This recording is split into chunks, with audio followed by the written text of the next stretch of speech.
Down. There's a knot in your stomach every time you see their name on your phone. There's a flicker of dread when your partner says, "My parents are coming over." Because no matter how hard you work to be kind, respectful, warm, something always feels off.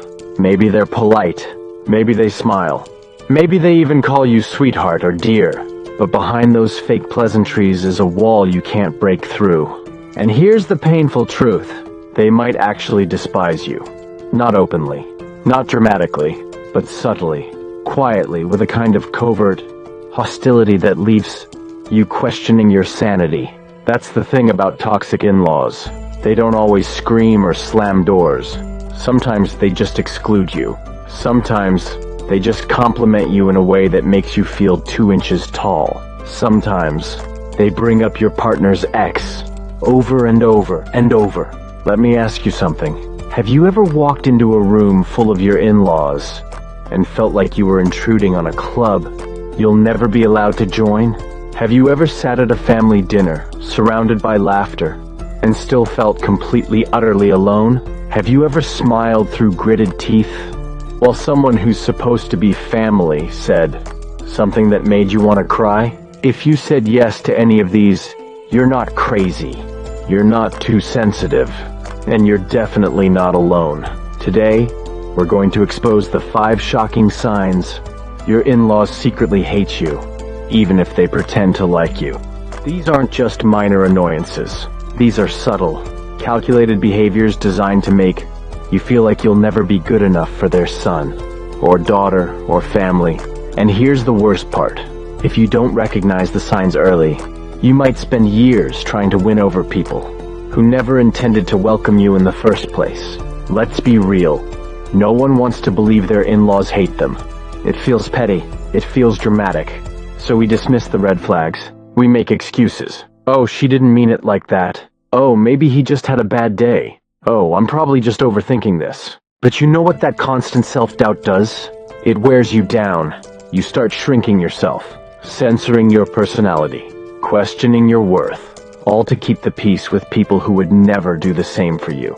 I remember one woman, let's call her Amanda, who tried everything to win over her fiancé's family. She baked, she complimented, she showed up for every event.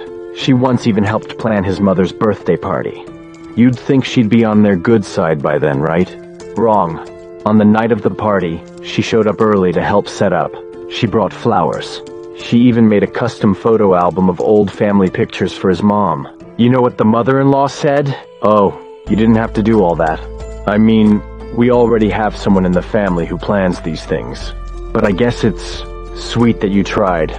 Amanda just smiled and said nothing. But that night, she cried in the car, because no matter what she did, she was never enough. You don't have to live like that. You deserve to feel safe in your own family. You deserve to be respected in your relationship. And most importantly, you deserve the truth. And the truth is, there are 5 major signs your in-laws don't like you. Not just in passing, not just in small ways. I'm talking about deep, passive-aggressive, behind-the-back hostility that shows up in subtle but devastating ways. And sign number 3, that one will leave you absolutely speechless. But don't worry, this isn't just a call-out. I'm not here just to spill tea and walk away. For every sign, I'll give you the exact move to protect your peace, guard your marriage, and put them in their place without being the villain. Because you are not powerless. You are not crazy. And you don't have to take this anymore. Whether it's being ignored, insulted compared to the ex, disrespected as a parent, or just treated with icy disdain, you can fight back. Not with yelling, not with drama, but with boundaries, clarity, and zero tolerance for games. It starts now. Let's expose the first sign, the one they'll swear was just a mistake. But trust me, it's not. It's not an accident. It's not random, it's a message. Sign number 1. They forget you exist. The silent snub. You're in the group photos. You're tagged in the family Facebook posts. They call you part of the family, right? So why does it feel like you're constantly being left out? Let's talk about the most subtle and brutal sign that your in-laws secretly can't stand you. They forget you. Not once, not twice, but over and over again. Until it starts to feel personal. Now, at first, it might seem innocent. A missed group text, a party you didn't hear about, a dinner that was just for the immediate family, even though your brother-in-law's girlfriend got invited. But after a while, the pattern becomes impossible to ignore. Let me tell you about Jessica. Jessica had been married to her husband Kyle for 2 years. She was thoughtful, polite, and always tried to make an effort with his family, even when they weren't exactly warm. Then came Kyle's father's birthday.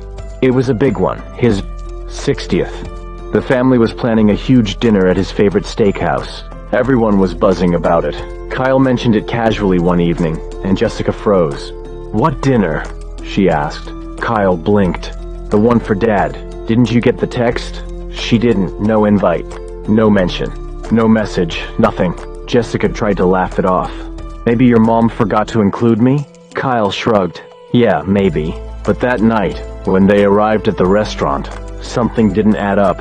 There were exactly 12 seats at the long, polished table. One for every family member, every sibling, every partner, except Jessica. She stood there awkwardly, as the waitress scrambled to pull over a random chair from another table. Her father-in-law didn't even look up. "No, oh my gosh, we're so sorry." "No, Jessica, of course we expected you." Just silence, as if her presence was a minor inconvenience.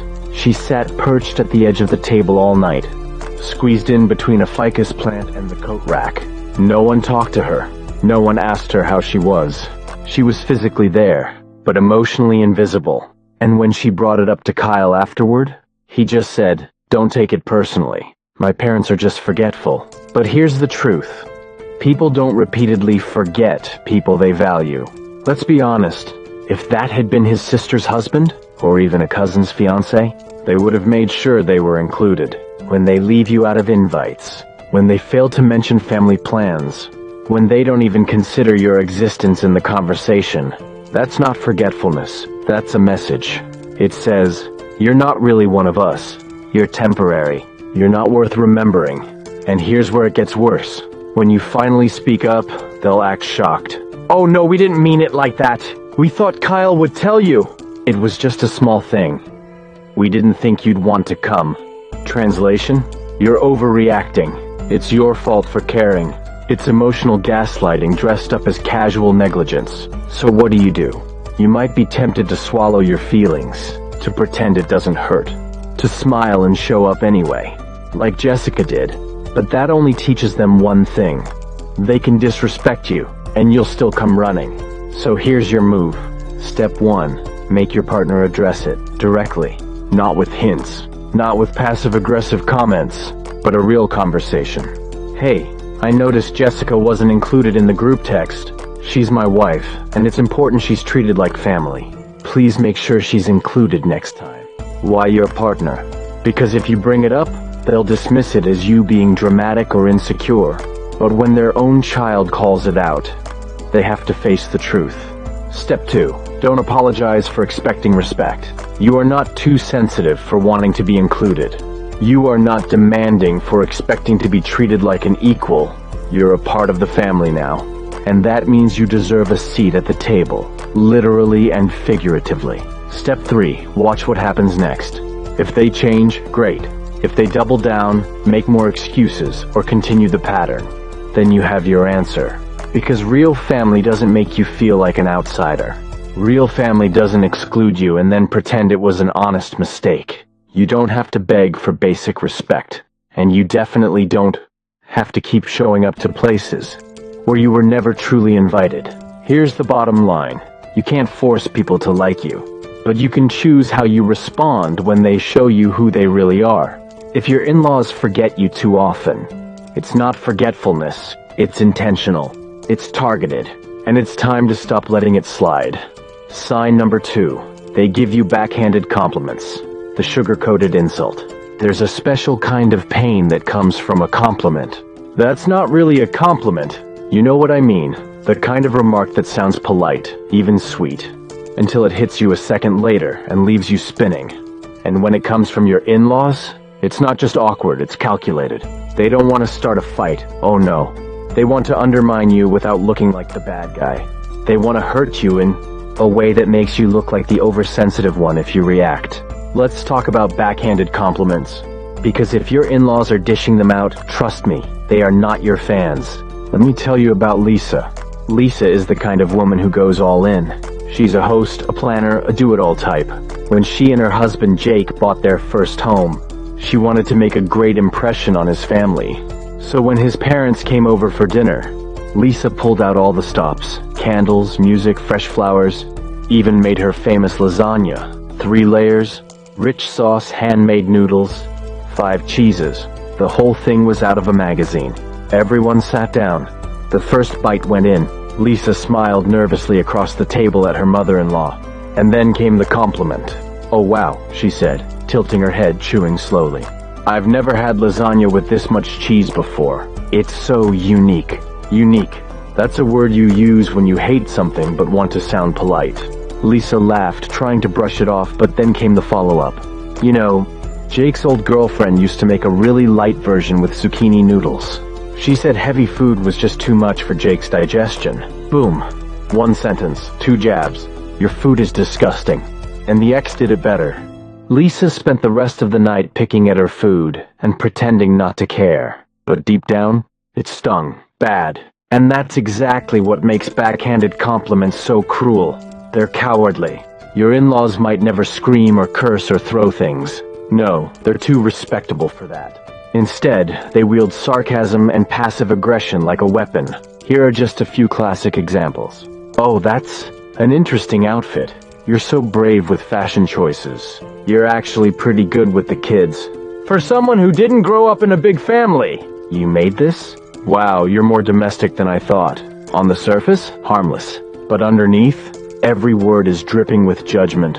And here's the real kicker. When you finally say something, they flip it on you. "What?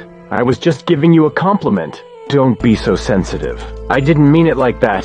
It's a psychological trap. You get insulted, then gaslit. And that's not okay. So how do you handle it? Step 1. Recognize the pattern. The first time it happens, you might let it slide. But if it keeps happening, especially in front of others, it's not a fluke. It's a tactic. They want to make you feel small without looking mean. It's a form of control. It keeps you uncomfortable, uncertain, on edge. Once you see it for what it is, you take back your power. Step 2. Call it out, subtly. You don't need to throw wine in their face. Tempting, I know. But you can use their own politeness against them. Try this. "Thanks. I'd love to hear how you make yours." That one simple sentence turns the spotlight right back on them. Now they're on the hook. Now they have to explain their unique version. Now they have to back up their snide remark with actual substance. Or try this one. "That's such an interesting take. What made you say that?" It forces them to own what they said. And trust me, people who rely on backhanded compliments hate being forced to explain them. They'll squirm. They'll stammer. They'll probably say, "Never mind." Good. Let them. Step 3. Set a quiet boundary. If it continues, start limiting your exposure. You don't need to subject yourself to constant jabs. Stop volunteering to host. Don't engage in their teasing. Pull back your energy. Be polite, but distant. Because here's the truth. You're not obligated to keep smiling through disrespect just because it's family. And yes, your partner needs to have your back too. If they brush off your concerns with, "That's just how mom talks," or you're taking it too personally, that's a problem. Tell them directly. If someone said that to you, would it be okay? Because it's not okay with me. I need you to help me set this boundary. And if they truly care about your peace, they'll step up. Here's the bigger picture. People who love you don't insult you, even jokingly. They don't make you feel small to boost their own ego. They don't constantly remind you that you're not their first choice for their son or daughter. So if your in-laws are always handing you insults with a fake smile and calling them compliments, believe what they're showing you. They don't like you, and they're hoping you'll just take it. But you don't have to. You can set boundaries. You can speak up. You can stop performing for their approval. Because here's the thing. Their approval isn't love. Their compliments aren't kindness. And their constant comparisons? That's not feedback, it's control. You don't need to shrink to make them comfortable. Let them sit with your full self. And if they can't handle it, that's their problem. Sign number 3, they compare you to their child's ex. The ultimate disrespect. This is the one that cuts the deepest. Because when your in-laws bring up the ex, the person your partner didn't choose, they're doing more than reminiscing. They're sending a message. They're saying, you're not good enough. You'll never measure up. We like them better. And here's the worst part. They pretend like it's no big deal. Oh, ex's name used to love this dish. Ex always came to family game night. Ex really understood our son. Let me make this crystal clear. When your in-laws repeatedly bring up your partner's ex, they know exactly what they're doing. They're not being nostalgic. They're being calculated. They want to get under your skin. They want to put you in your place. They want you to feel like the second choice, even though you're the one who's here now. Let me tell you about Mark and Jenna. Mark was married before. His ex-wife Tara had been with the family for years. She knew all their traditions. She went on their vacations. She even had a group chat with Mark's mom and sister. When they split, Mark eventually met Jenna. Kind, funny, thoughtful, with a sharp wit and a big heart. He fell hard. They got married within 2 years. But his parents? They never really accepted her.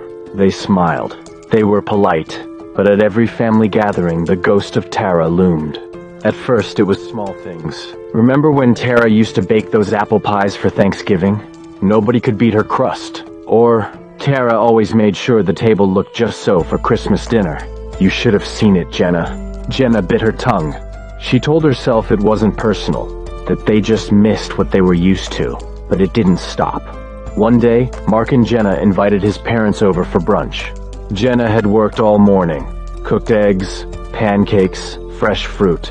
She decorated the table with sunflowers, even printed little name cards for fun. Mark's mom walked in, looked around and said, "Oh, Tara used to do things like this. You really remind me of her when you try hard like this. It's sweet." That was it. Mark stood up from the table, face stone cold. He looked his mother dead in the eyes and said, "You need to stop bringing up my ex. I married Jenna. I love Jenna. If you can't respect her, you're not going to be around us." Silence. His mom blinked. His dad cleared his throat. But that was the last time they ever mentioned Tara. Because here's the truth.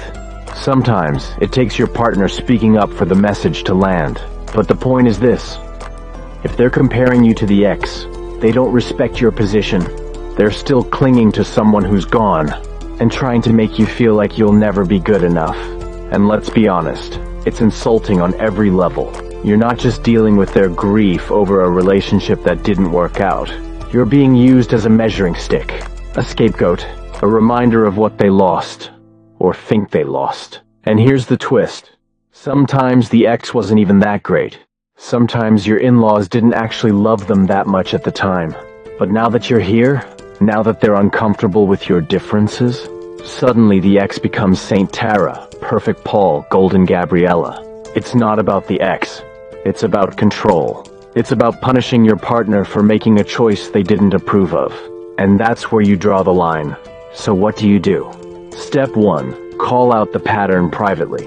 The next time they say, "Oh, X used to do that so well," smile and say, "Wow, you bring them up a lot. Do you still keep in touch?" Let the silence do the work. Or try. "Sounds like you really miss them. Maybe you should give them a call." Delivered with a smile, this lands like a punch. Because now the spotlight's on them. They either have to admit they're clinging to the past, or drop it. Step 2, talk to your partner. If your partner doesn't see the problem, you have a bigger issue. Tell them, clearly and calmly, "When your family compares me to your ex, it feels like they don't accept me. I need you to have my back when it happens. Not if, when, because if it's happened once, it will happen again." And your partner needs to understand that silence is not neutral, it's agreement. If they let it slide, they're letting it continue. But when they speak up, when they draw the line, that's when things start to change. Step 3, know your worth. You are not a replacement. You are not the understudy. You are not a downgrade. You're not here to compete with someone from the past. You're here to build the future. And if your in-laws can't see that, if they refuse to acknowledge the relationship your partner chose with the person they love now, then they don't deserve a front row seat in your life. Here's the raw truth. Some families don't want their children to grow. They want to stay in control. They want to live in the past because it's comfortable. But you are not responsible for their nostalgia. You are responsible for protecting your peace, your confidence, and your relationship. So the next time they bring up the ex, don't flinch. Don't explain yourself. Don't shrink. Stand tall. Look them in the eye. Let them know, subtly or directly, I'm not going anywhere, and I don't need to be anyone else to deserve respect. Because this isn't about who your partner used to love. This is about the fact that they chose you. You are here. You are enough. And it's time they act like it. Sign number 4. They undermine your parenting or marriage. The boundary breach. There's a kind of betrayal that doesn't come with screaming. It doesn't come with slammed doors or explosive arguments. It comes quietly, with a smirk, a suggestion, a helpful comment, a bottle handed to your baby behind your back when you specifically said no. Let's talk about the 4th, and maybe the most dangerous sign. Your in-laws secretly hate you.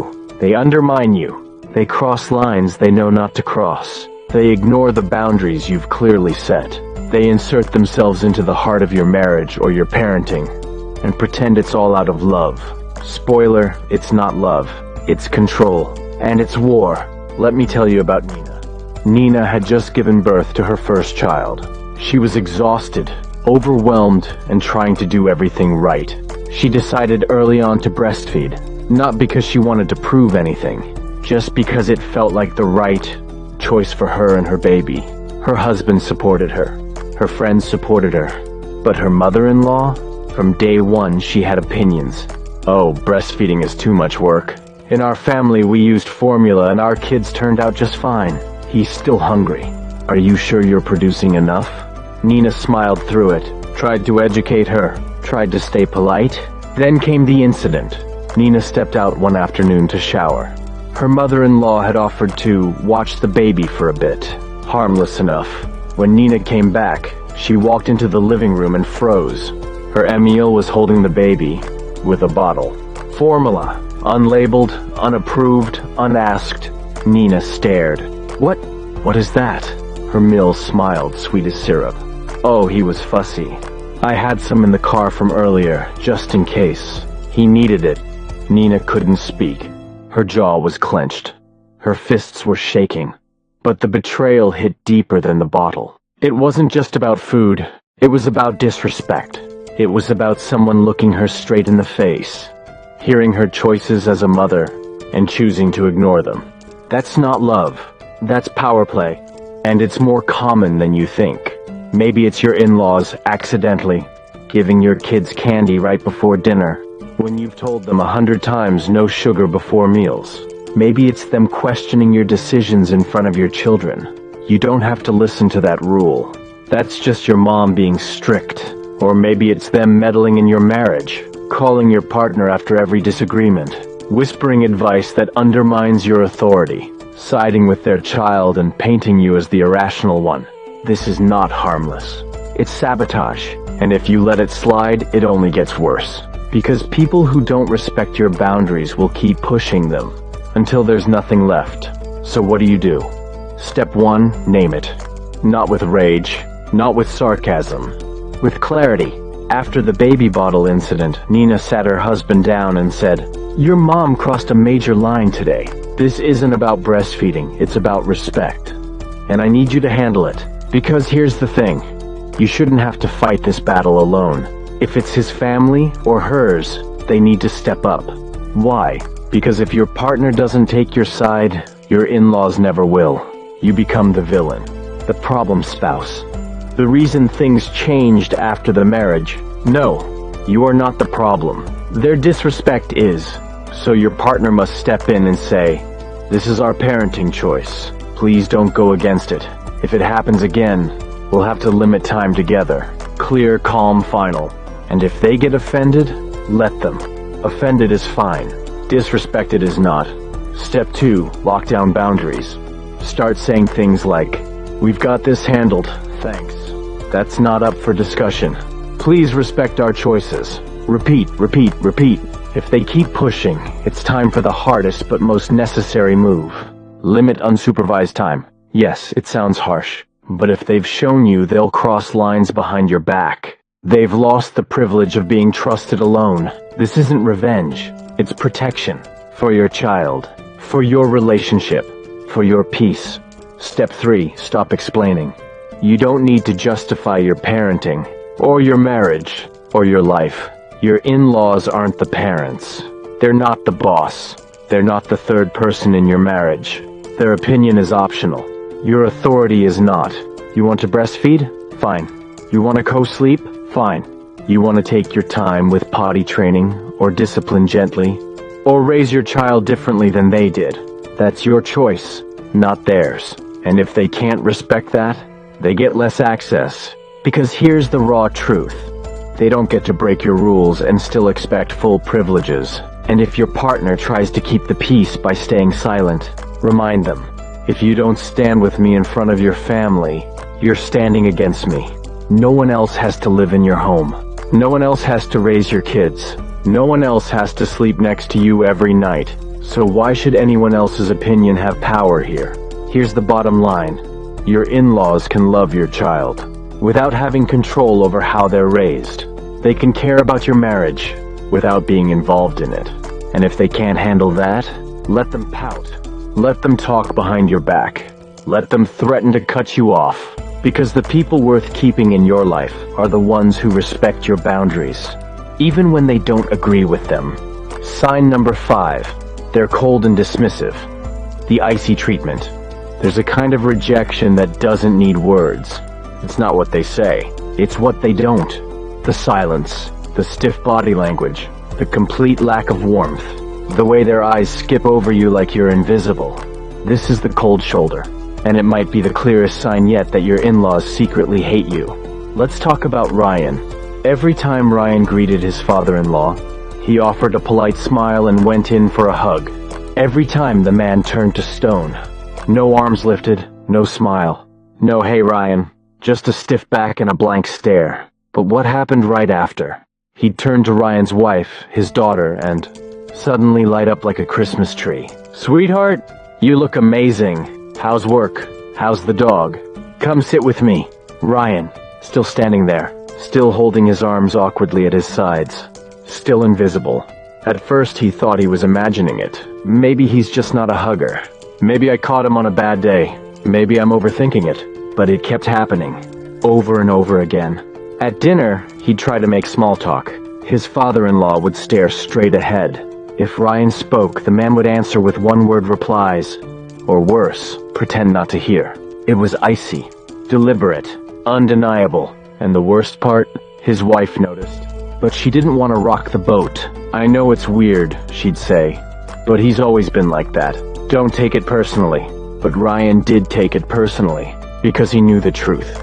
If someone can light up around everyone else, but go cold around you, that's not their personality. That's their opinion of you.